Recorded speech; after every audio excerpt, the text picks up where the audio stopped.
Thank you, Deputy Speaker. And it is contributions like that that exemplify how long a sitting fortnight can be. That was just extraordinary. Just extraordinary. This MPI is a particular matter of public importance today because it is 2 years ago today, as we've said in question time, that the member for Wentworth defenestrated the member for Warringah on the promise of so much, so much of substance. But I think the thing that he promised, the Prime Minister, now Prime Minister, promised the Australian people wasn't so much specific policy, it was that there would be a change in the nature of politics. There would be a change in the nature of politics. And constituents of our side of parliament, as well I'm sure of that side of parliament, felt a sense of relief that there had been a change.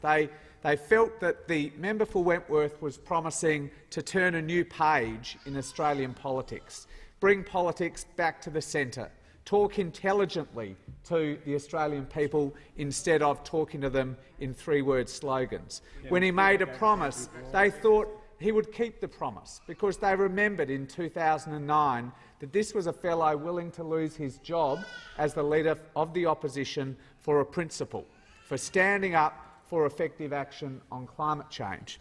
And if there is one promise that the Australian people most associate with the member for Wentworth, now the Prime Minister, it is the promise he made in 2009 that I will not lead a party that is not as committed to effective action on climate change as I am. And of all the disappointments from this Prime Minister, of all the broken promises, it is that one that gets raised with this side of the House most often by the Australian people. It exemplifies most starkly the change in this man, the shrinking in the public profile, what the Australian people thought they had in the member for Wentworth.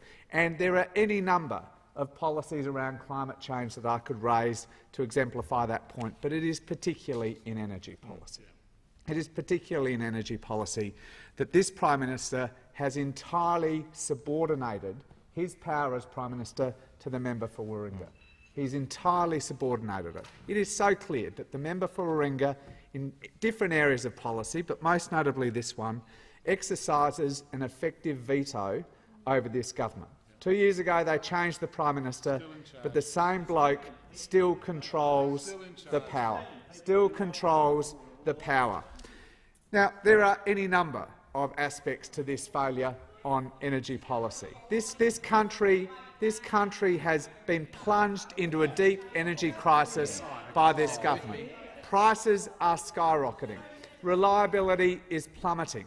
2/3 of the country over coming summers will be at risk of blackouts. The country was warned by the energy market operator across the country, by the energy market operator. And over this government's time in power, 7 coal-fired power stations have been closed. 7 coal-fired power stations, at the amount of power equivalent to the demand from 6 million households. Now, yesterday the Prime Minister boasted, well, during the last decade, 2,900 megawatts of gas-fired, dispatchable gas-fired generation has been added. He didn't add that every single one of those megawatts was added to the system under the last Labor government. And when they saw that the member for Warringah was going to wreck the country's climate and energy policies, investment certainty fell off a cliff in this government, in this country. Investment certainty fell off a cliff.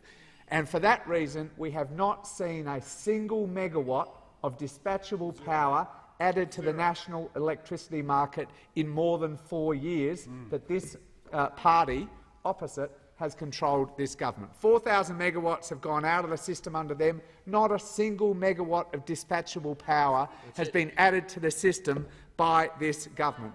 Now, this government's got a blueprint. They've got a pathway out of this.